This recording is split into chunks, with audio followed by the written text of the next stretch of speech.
Hello students. आज के video lesson में अपन नया टॉपिक स्टार्ट करने जा रहे हैं और वो है लिपिड्स। बायोमोलिक्यूल में कार्बोहाइड्रेट जो टॉपिक है वो अपन ऑलरेडी कंप्लीट कर चुके हैं। लिपिड को इस वीडियो लेसन में अपन देखेंगे। वीडियो थोड़ा सा बड़ा होने वाला है तो नोटबुक लेके बैठिएगा।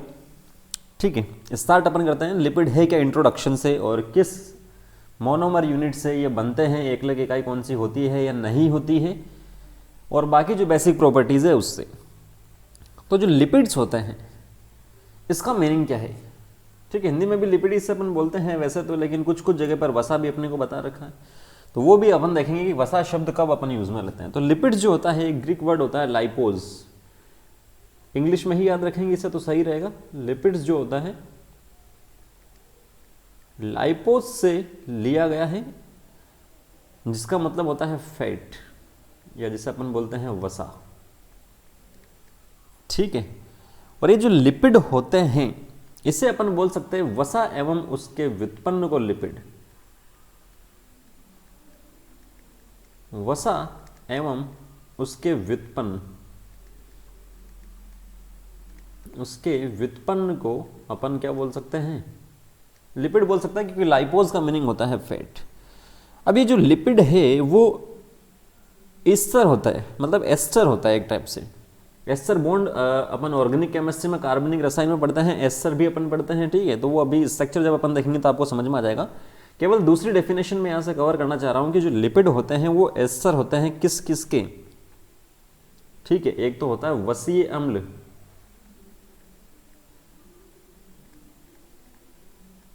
और दूसरा होता है एल्कोहल, या उससे रिलेटेड जो सब्सटेंस है वो हो सकते हैं। तो इन दोनों के बीच में जो बॉन्ड बनता है, जैसे एल्कोहल की अपन बात करें तो इसमें हाइड्रोक्सिल ग्रुप होता है, और वसी अम्ल एसिड की अपन बात करें तो इसमें कार्बोक्सिलिक ही होता है। तो कहीं ना कहीं ये दोनों जब एक दूसरे के साथ में रिएक्ट करते हैं तो यहाँ से H2O निकल सकता है, और जो बॉन्ड बनता है वो होता है एस्टर बॉन्ड। इसीलिए अपन बोलते हैं इसे कि जो लिपिड्स होते हैं वसी अम्ल और एल्कोहल के एस्टर होते हैं। ठीक है, लिपिड जो शब्द है वो जिस साइंटिस्ट ने दिया था वो था ब्लोर नाम का साइंटिस्ट। BLRR, ब्लोर नाम का जो साइंटिस्ट था उसने दिया था। लिपिड के अंदर भी कार्बन, हाइड्रोजन, ऑक्सीजन होते हैं, लेकिन इसमें जो ऑक्सीजन और हाइड्रोजन का अनुपात होता है, जैसा कि अपन ने कार्बोहाइड्रेट में बात की थी कि हाइड्रोजन और ऑक्सीजन का अनुपात क्या होता है? 2:1 होता है। तो इसके अंदर 2:1 नहीं होता है, फिक्स नहीं होता है, और ऑक्सीजन भी इसके अंदर कम होती है। ठीक है, लिपिड के अंदर कुछ एग्जाम्पल की अपन बात करें जिसकी स्ट्रक्चर आगे अपन देखेंगे। जैसे कुकिंग ऑयल, खाने वाला जो ऑयल होता है, समझ में आता है आपको, कुकिंग ऑयल ही नोट कर सकते हैं। बटर, मक्खन, घी, प्राकृतिक रबर जिसे अपन बोलते हैं नेचुरल रबर,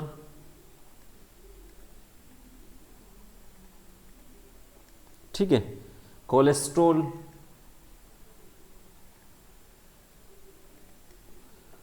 और जो गाजर होती है उसके अंदर जो पिगमेंट वगैरह होता है कैरोटीन। ठीक है, तो गाजर का कैरोटीन अपन लिख सकते हैं, या गाजर में जो कैरोटीन है, गाजर का जो कलर होता है वो इसी की वजह से होता है। और टमाटो, जो टमाटर है, टमाटर में होता है लाइकोपीन। तो ये शब्द आपको ध्यान में रखना है, टमाटर में लाइकोपीन।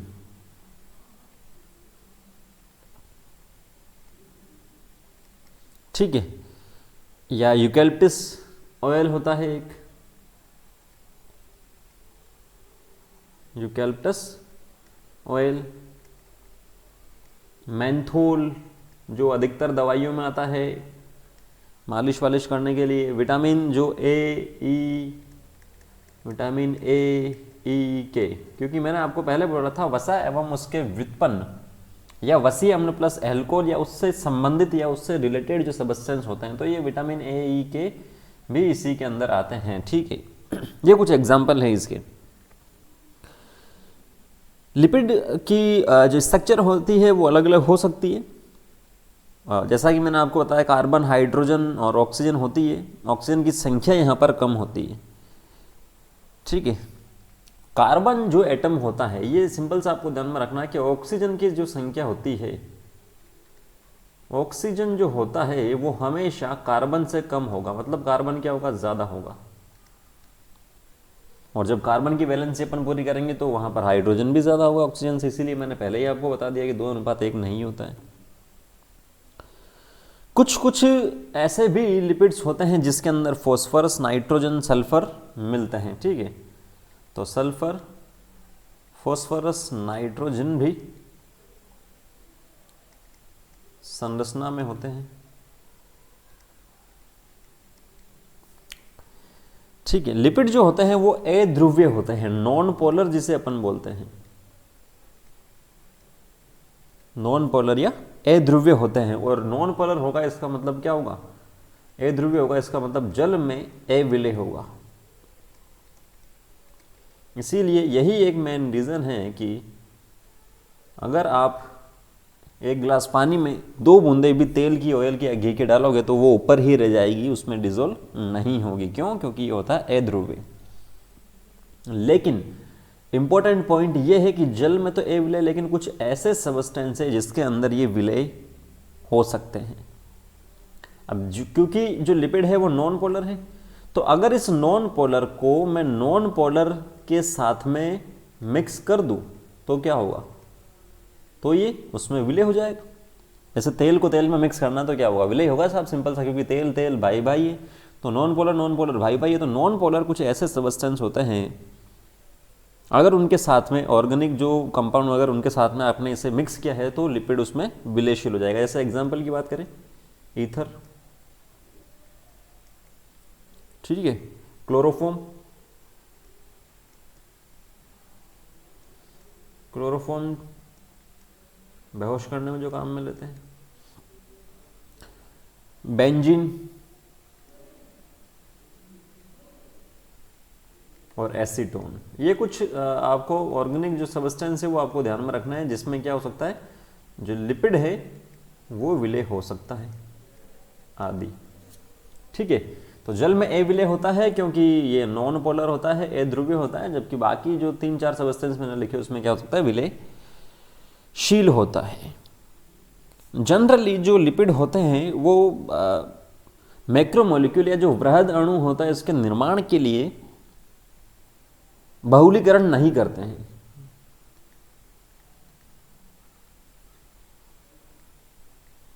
बहुलीकरण नहीं करते हैं तो बोला कि साहब इसे वृहद अणु अपन क्यों बोलते हैं। तो लिपिड्स जो होता है एनसीईआरटी अगर आप लोग देखोगे तो वहाँ आपको मिल जाएगा कि लिपिड्स जो होता है स्ट्रिक्टली ना तो मैक्रोमोलिक्यूल है ना ही माइक्रोमोलिक्यूल है। डिपेंड करेगा कौन सी प्रॉपर्टी के बेसिस पर आप बात कर रहे हो। अगर सोल्यूबिलिटी, विलयशीलता की आप बात कर रहे हो तब तो ये सूक्ष्म अणु में आ सकता है, लेकिन मोलिकुलर वेट की, मोलिकुलर मास वगैरह की अपन जो बात करते हैं तो वृहद अणु में ये आ सकता है,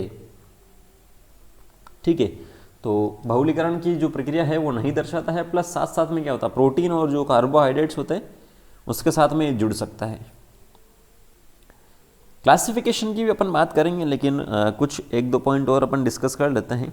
जो लिपिड होता है, लिपिड जीव द्रव्य में सूक्ष्म कणिकाओं के रूप में होता है।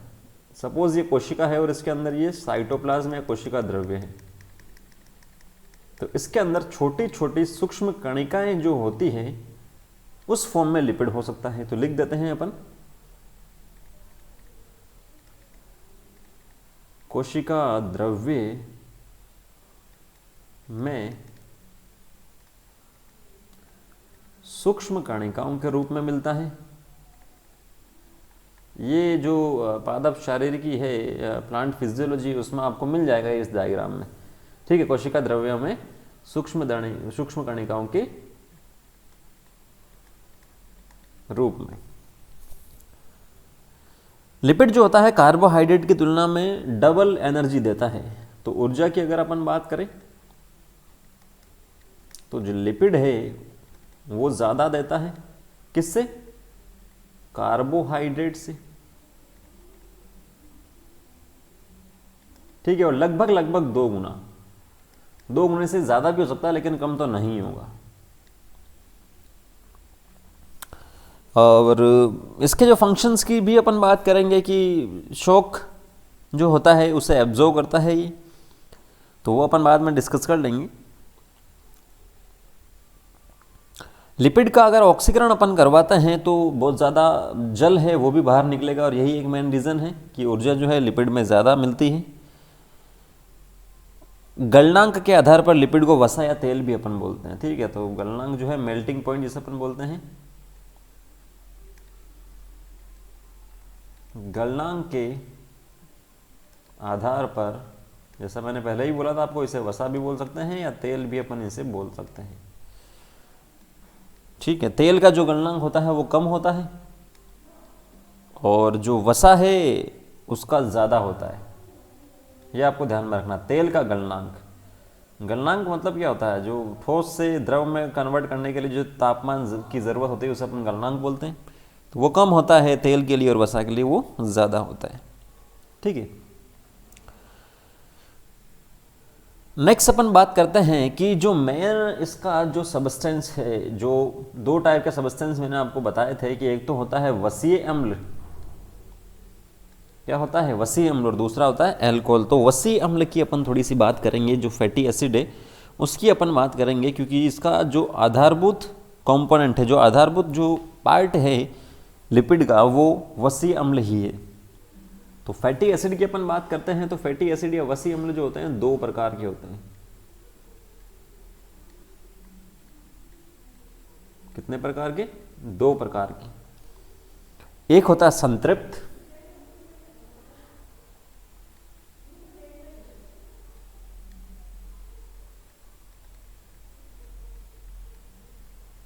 और दूसरा होता है असंतृप्त, ठीक है। संतृप्त और असंतृप्त।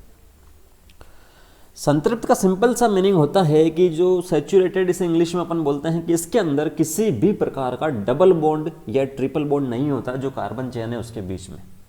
जैसे अपन बात करें तो सपोज जैसे ये आपके पास किसी भी लिपिड की संरचना है, ठीक है, वैसे ऐसी नहीं होती लेकिन आपको मानना है।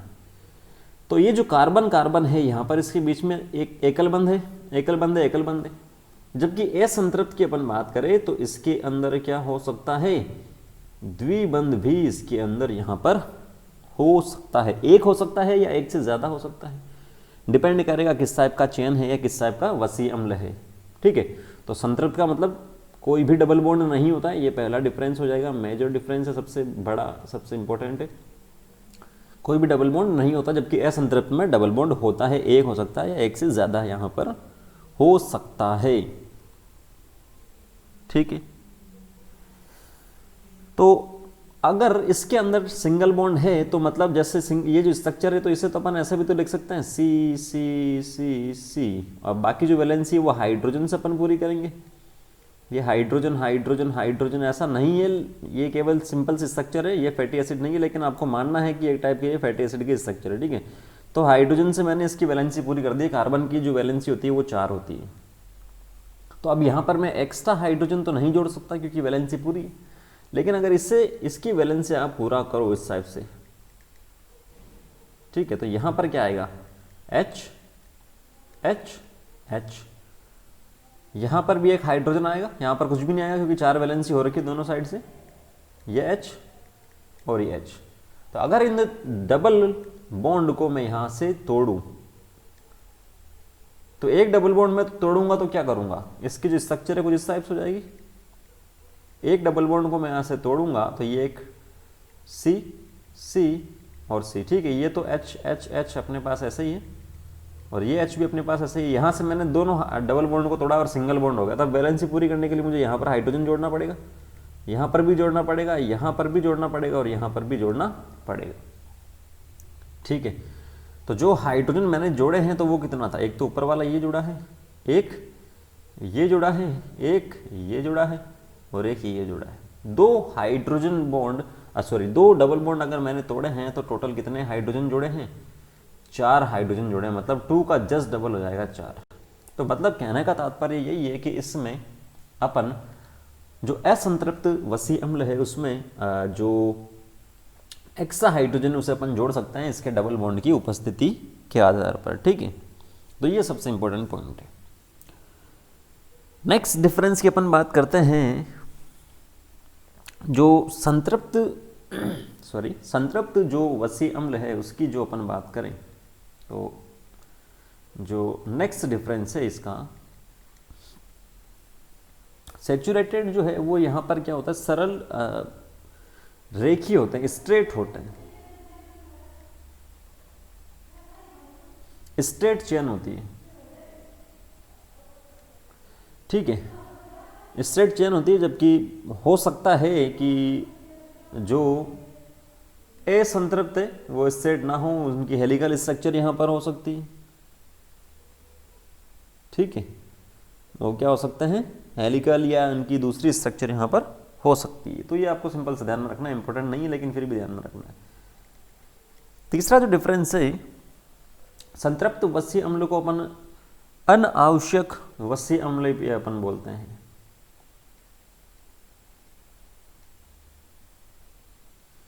अनावश्यक वसीय अम्ल भी अपन इसे बोलते हैं। ऐसा क्यों? क्योंकि इनका निर्माण जंतु शरीर में ही होता है, मतलब एनिमल्स में ही क्या होता है, इनका निर्माण होता है। तो भोजन के साथ में लेने की ज़रूरत नहीं है, इसीलिए अपने लिए आवश्यक नहीं है। जबकि इसके जस्ट अपोजिट ये क्या होते हैं, आवश्यक, मतलब इनका निर्माण अपनी बॉडी के अंदर नहीं होता है, और अपनी बॉडी के अंदर नहीं होता तो इसे भोजन के साथ में लेना पड़ेगा, आवश्यक वसीय अम्ल, ठीक है। नेक्स्ट डिफरेंस पे चलते हैं अपन। ये 3 डिफरेंस आप लोगों ने नोट कर लिया होगा और समझ में भी आ गया होगा, नहीं आया तो बता दीजिएगा कमेंट करके, है ना। नेक्स्ट डिफरेंस की जो अपन बात करते हैं तो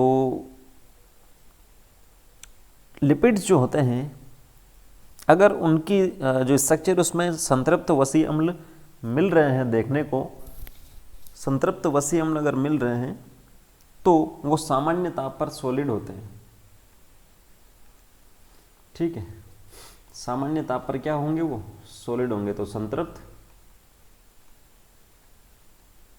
अगर हैं तो संतृप्त वसीय अम्ल किसी भी लिपिड में है तो वो क्या होंगे, सामान्य ताप पर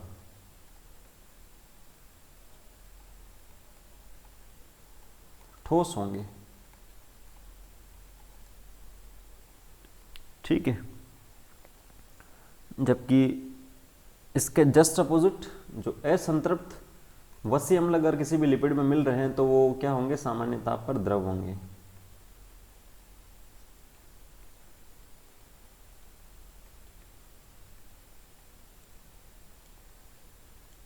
सामान्य ताप पर वो द्रव होंगे।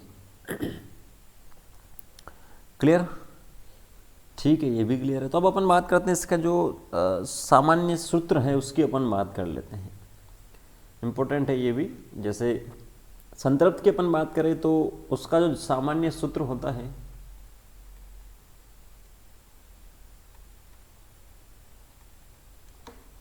CnH2nO2, ON नहीं लिखा मैंने, O2 लिखा है, मतलब ऑक्सीजन की संख्या 2 ही होगी, जैसा मैंने आपको बताया था। कार्बोक्सिलिक है, एसिड है, अम्ल है, तो इसमें ऑक्सीजन कितना है, 2 ही है, तो ये ही होगा केवल, बाकी डबल बॉन्ड तो होता नहीं है। तो कार्बन से जस्ट डबल होंगे अपने पास क्या, हाइड्रोजन। जैसे एग्जाम्पल की अपन बात करें, एग्जाम्पल पामेटिक अम्ल, पामेटिक अम्ल, या एसिड भी लिख देता हूँ, इतनी इंग्लिश चलेगी। तो इसके अंदर पामेटिक एसिड के अंदर जो N या जो कार्बन की संख्या होती है वो होती है 16,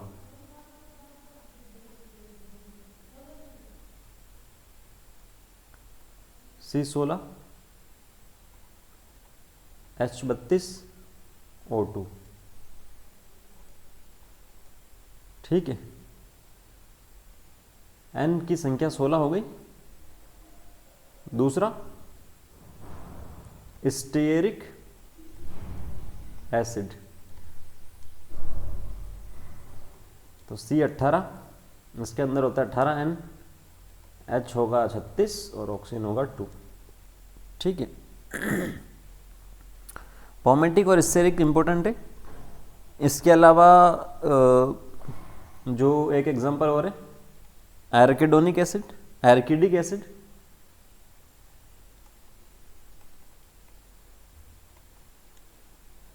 और उसमें जो कार्बन होते हैं वो होते हैं 20, तो सामान्य सूत्र 20 हो जाएगा, यहाँ पर H40 हो जाएगा और ऑक्सीजन 2 ही रहेंगे। ठीक है, एक और एग्जांपल, लोरिक एसिड। ऊपर वाले 3 इंपॉर्टेंट है, बाकी तो एक तो ये एक्स्ट्रा ही लिखा रहा हूँ मैं 2 तो, ठीक है, ये इंपॉर्टेंट ऊपर वाले ही हैं केवल, नीचे वाले नोट करो ना करो कोई दिक्कत नहीं। लोरिक एसिड में कार्बन होते हैं 12, H24 हो जाएगा, O2 हो जाएगा, और सबसे लास्ट में मायरिस्टिक एसिड, तो इसमें कार्बन होता है 14, H28, O2 यहाँ पर हो जाएगा। तो ऊपर वाले 3 ही इंपॉर्टेंट है, पी ऐसा जिसे अपन बोलते हैं फॉर्मेटिक, स्टेरिक और आर्किडिक एसिड जो होता है, 16, 18 और 20 कार्बन इसके अंदर होते हैं, बाकी आप बता सकते हो। जबकि इसके जस्ट अपोजिट अपन बात करें अनसेचुरेटेड फैटी एसिड की या असंतृप्त वसी अम्ल की, तो उसका जो सामान्य सूत्र होता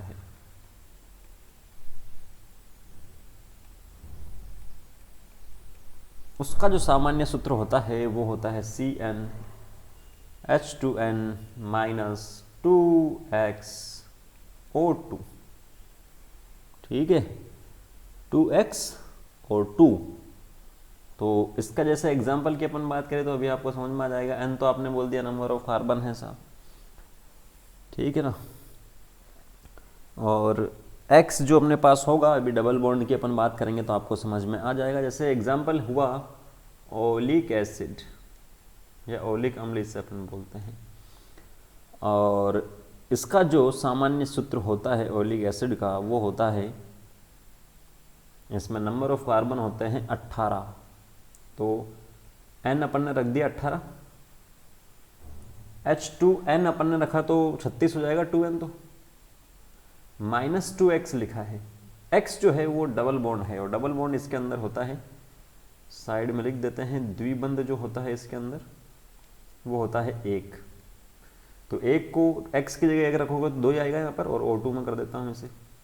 तो सामान्य सूत्र इसका क्या होगा, C18 H34 होगा, क्योंकि -2 अपन ने कर दिया और O2 हो जाएगा। ये सामान्य सूत्र है ओलिक का, ठीक है। नेक्स्ट लिनोलेइक एसिड, इंपॉर्टेंट है भाई साहब।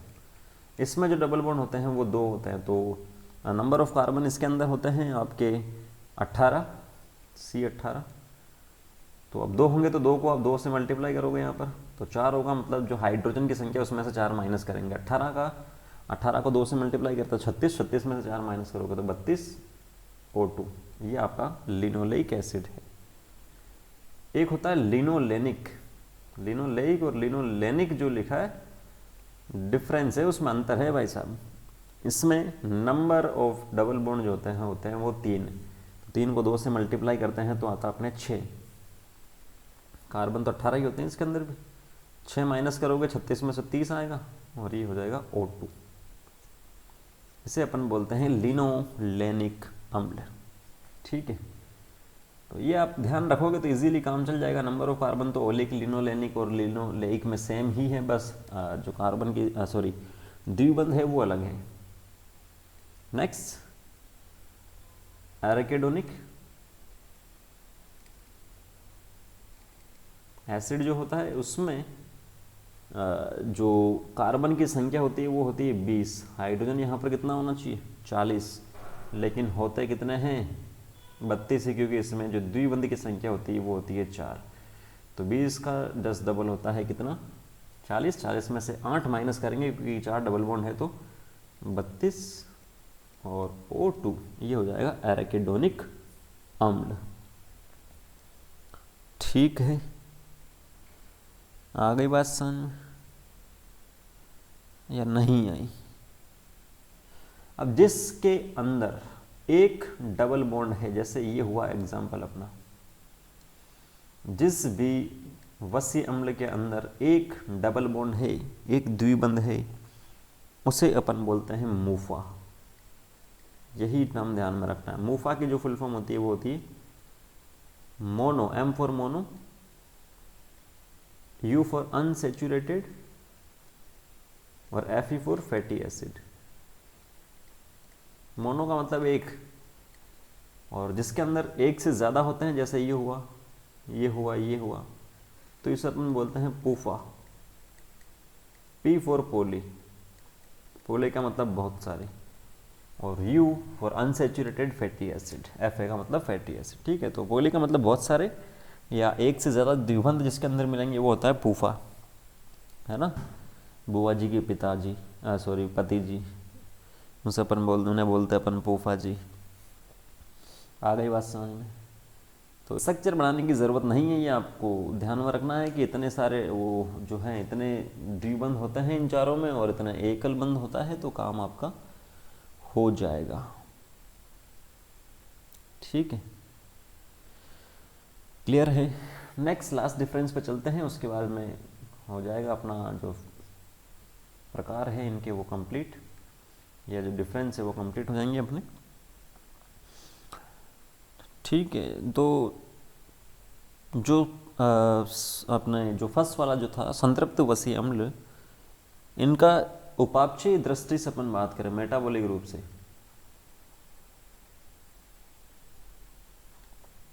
उपापचय रूप से ये बहुत कम एक्टिव होता है,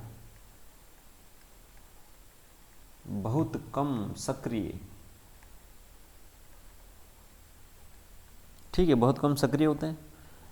तो ये अगर मेटाबॉलिज्म में या जितनी भी अपचय उपचय की अभिक्रिया चल रही है उसमें भाग ही नहीं लेंगे, तो जो एनिमल शरीर है या जो जंतु या जो बॉडी है उसमें ये क्या होंगे, जमा होना स्टार्ट हो जाएंगे,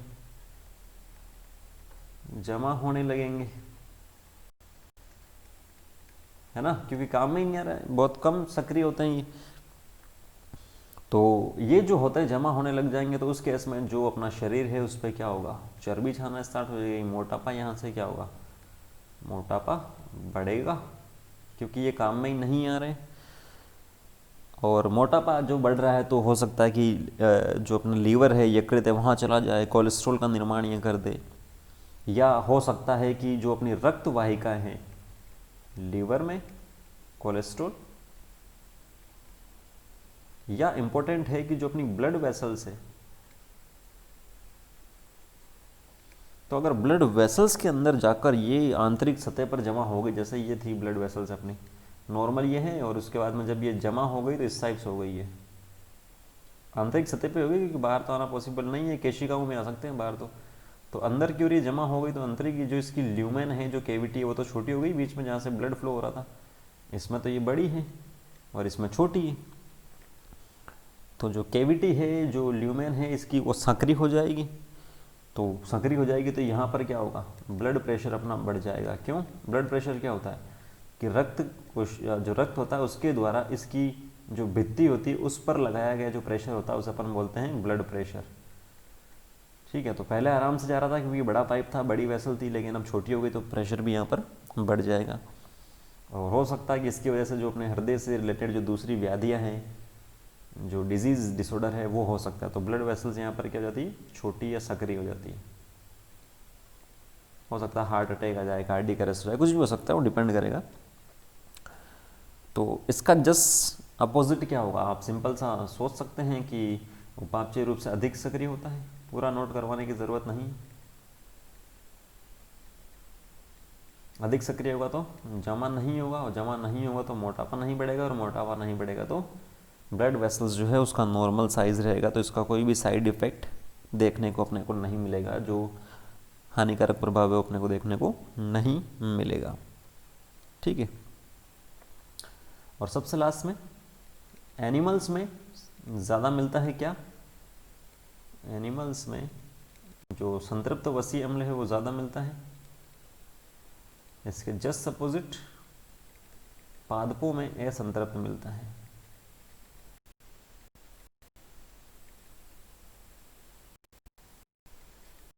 में ये ज़्यादा मिलता है। ठीक है, तो ये अपने पास सिंपल सा जो संतृप्त और असंतृप्त वसीय अम्ल है उसके बारे में अपन ने पढ़ लिया है। ठीक है, अब अपन बात करते हैं इसकी क्लासिफिकेशन की। चलो रहने दो, इतना सा काफ़ी है। नेक्स्ट वीडियो लेसन में अपन बात करेंगे क्लासिफिकेशन की, जिसमें अपन बात करेंगे सरल लिपिड की, संयुक्त लिपिड की या जो व्युत्पन्न लिपिड है उसके 3 प्रकार के जो क्लासिफिकेशन है उसकी अपन बात करेंगे और लिपिड वाले टॉपिक को भी अपन कंप्लीट करेंगे। इतना सा आप लोग नोट कर लीजिएगा और देख लिया तो आपने अच्छी बात है, इसे लर्न भी कर लीजिएगा, इसे याद भी कर लीजिएगा, जिससे काम अपना आसान रहे, डेली की डेली पढ़ेंगे तो ईजी रहेगा। सो सुनने के लिए और देखने के लिए शुक्रिया।